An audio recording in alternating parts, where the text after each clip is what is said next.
अहम् आचार्यवंशस्य सौभाग्यवती गृहलक्ष्मी कश्यपगोत्रीयस्य अथर्ववेदी ब्राह्मणस्य वंशे विवाहसम्पन्नः अस्मि। अस्माक उत्तरकन्नडप्रदेशे श्री गोकर्ण महाबलेश्वर आराध्य दैवतां प्रतिष्ठित श्री संस्थान गोकर्ण पर्तगाली जीवोत्तम मठ अस्माक आध्यात्मिक केंद्र विराजते। श्री मुनीश्वर मठ अस्माक कुलमठ प्रतिष्ठित श्री मुनिमठ संस्थानश्च आचार्य कुलश्च पीडिजात परंपरा संस्थानी अस्ति। यत्र मठाधिपत्यपदं पूर्वापरकालात् आमच्या आचार्यकुलेनैव भूषितं जातम्। श्री मुनीश्वरी माता श्रद्धाय अधिष्ठात्री देवी धर्मरक्षणस्य प्रेरणाशक्तिश्च अस्ति। श्री मुनीश्वरी माताय नमः। ओम नमः शिवाय। मी आचार्य वंशाची सौभाग्यवती गृहलक्ष्मी आहे।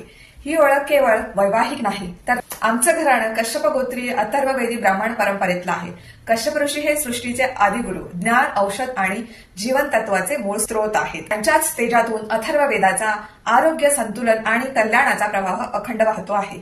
अथर्ववेद शिकवतो श्रद्धा आणि शांती हीच खरी साधना आणि हीच साधना आमच्या वंशाची खरी ओळख आहे।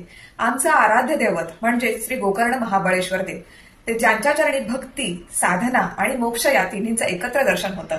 हीच पुण्यभूमी म्हणजे उत्तर कन्नड, जिच्या प्रत्येक कणात धर्म, संस्कृती आणि वेदज्ञानाचं तेज झळकतं।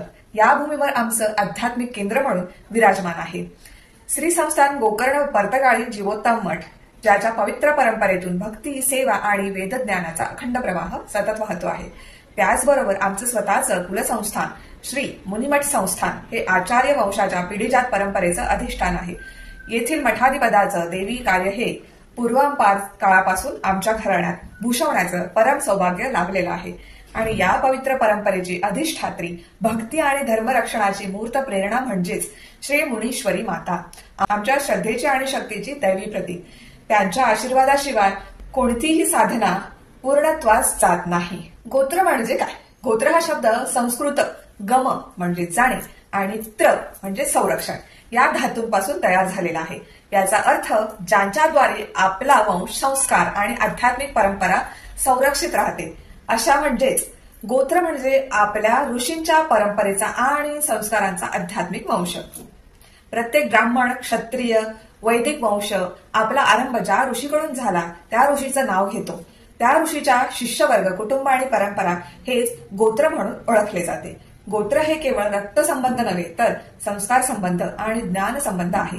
म्हणूनच विवाह बंधनात एकाच गोत्रातील विवाह निषिद्ध मानला जातो, कारण ते एकाच आध्यात्मिक वंशाचे असतात।